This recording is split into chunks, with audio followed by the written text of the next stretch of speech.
let's move on to more stories. But before that, Aditi, I saw you at the airport yesterday. Where were you heading? Well, Radhika, I was just heading somewhere. But, Radhika, my phone has not been working properly since yesterday, and I don't know why. Did you charge your phone at a public USB charging station somewhere? Then you might be a victim of juice jacking, Aditi. Hackers nowadays are targeting public charging stations to steal data from our phones. Oh, I think you're right, Radhika. I remember even government has issued a warning to citizens about increasing risk of the USB charger scam, where users, should exercise cautions when charging their phones and devices at public places. I totally forgot about it. Right, and for more on this, of course, we are joined by a guest. In fact, we are talking about juice jacking, and we have cyber experts who are joining on our show to take us through this threat. Mukesh Chaudhary, founder and CEO of Cyber Ops, and Jiten Jain, cyber security expert. Mukesh, to you first, take us through this threat or risk associated with using public charging points, and can you explain what juice jacking is and how does it work? Good morning all. So juice jacking basically is like when you connect to a USB charger, you think that yes, it is connected to a charger and you are getting power support from the port to your mobile phone. But then in that case, at the back end, you don't know how the system works. Maybe it takes permission of your file manager of the system and your internal memory of the mobile phone, and they can transfer your data, or they can transmit some malicious files or malicious codes into your mobile phone, which can get executed without your permission. Like you need not to give any permission, you need not to click somewhere, and it can happen. So this is a possibility wherein there are very less or limited cases, very rare cases are being cited. In general, in police stations, commonly we are not getting such kind of cases here in India. But yes, this is a possibility and it's a possible threat. So this may happen with anyone. So better be careful than be sorry. Absolutely, Mukesh. Jiten, if I can come to you, we are talking about juice jacking and how it is a threat nowadays. But, when I plug in my phone to some device or some charging point, it does ask me, do you trust your computer or the connector? Should I say yes all the time because I need the charging as well? What should I do in such cases? So see, this juice jacking or infecting a mobile phone or stealing data from a malicious USB or a charger is almost a decade-old concept. We had several demos in the conference where this thing was shown, and there have been multiple advisories over a decade from many agencies. But to be very honest, this is not a grave risk now because most of the mobile phones, when you plug in any USB, whether your home USB or a public USB, it gives you three options: whether you just want to charge, whether you want to transfer files, or whether you want to do other things. By default, only charging option is enabled. So it's very difficult unless and until you're in developer mode or some specific device which has not enabled this particular feature, or a user which is not using it. It is now very difficult to just randomly, if somebody plugs into a USB, just copy and take away his files.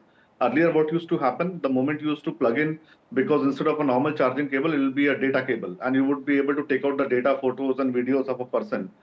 Now that's not the case anymore. You were also able to inject a malware or any suspicious malicious app on the phone. That thing is not available anymore. So relatively, publics are safe. But then there are other USB attacks which are available where if you are able to just plug a Type-C cable and you are able to forcefully inject something. So those things are rare, but they are still possible because ultimately there is a physical connectivity. So best thing what you should do, that whenever you are charging a phone, you should be able to see the other end of the cable, which normally we are not able to. If you go to airport or something, you're only able to see one, USB Type-C of output, which goes into your phone, but you don't know whether it is coming from a computer or a charger. That's a challenge. So we must avoid, if you can avoid in a public charging station. The best case and the best protection here, that if you still have to, in some emergency, if you have to charge your phone using a public Type-C cable or USB cable like this, just switch off your phone and charge. So if the phone is switched off, then no malicious activity can take place in your phone, no data theft can happen. So that is the best precaution available today. No matter which antivirus you install, which app you install, that will not help. So best thing is just switch off your phone and then charge and take it up from the public charging station and then switch it on. All right, interesting, Jitesh. You're saying switch off the phone and charge, and then nothing can happen. There can't be any hacking if you switch off the phone and charge. But coming to you, Mukesh, of course, there has to be public awareness. But how can public charging infrastructure providers perhaps ensure safety and prevent cyber criminals from exploiting these stations? One that, and what about telecom operators? What role can they play in ensuring such incidents don't happen? It's quite complicated at the telephone operators end, since these are charging stations placed at public places like it can be a railway station, a bus stand, or airports. So it requires a basic security audit and security compliance by the authorities, local authorities there, wherein regular security audits to be conducted. They should have a internal cyber security policy, which in general at airports they do have, but regularly it has to be checked. Maybe some insider can do some things, some changes and some manipulations in the system or in the network. So at times they do some general compliances or security checks, maybe yearly. But if such kind of incidents and threats are increasing, like in the past few months and couple of years we have seen, so it has to be done on a regular interval, like a quarterly audit or quarterly analysis has to be done to ensure that yes, these kind of charging stations are not manipulated or altered or tempered by or attacked by someone or controlled by someone. Right, Mukesh, you have highlighted how it is, and there is an outgrowing concern over this exploitation that the hackers deal with. But Jiten, if this juice jacking is not a global phenomenon, or it's not a case of concern, a big case of concern, but then there are other ways that hackers use to hack your data, steal your data.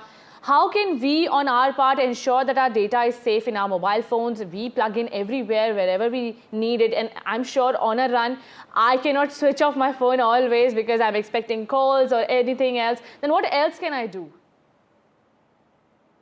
No, but that's a balance between the security and privacy. That if you want to risk your phone and data by keeping on in a public charging station, I think you should avoid that. Lot many times we think that our phone is just having 2% of battery, and we end up giving our phones to a cafe owner or a or a receptionist that please put me my phone on charging for 5-10 minutes. That's the most riskiest thing which happens, because then you're handing over your device which is not even in the front of your eyes. Second, many times we have seen we give our phones to these random service stations for screen repair or something. And these, many of these, I'm sorry to say, idiots have a habit of asking for your screen lock and password. Now they've got nothing to do with it, so always refuse. And in most of the cases they say, "Oh, ma'am, if you don't give me a screen lock, I can't, repair your phone." Insist that you will not give your screen lock, and whenever he needs a screen lock to check whatever thing, he should come back in front of you with the device in whatever state, and then take it back. Never ever, give your screen lock password while in a, to a repair shop. We have seen many cases of complete data theft and then blackmail happening because the phone has gone into a service station. Third, and I'm not talking about OTP frauds and all those things because we've had many shows on this. Third, what happens, we have a habit of giving phones to a stranger. Some person walk to you, "Ma'am, can I make a call? My phone battery is dead. Can I make an urgent call to this and that?" You give them a phone, and on the pretext of dialing a number, they might end up dialing a USSD code like *# something. They might end up doing a SMS forward or call forward on a device.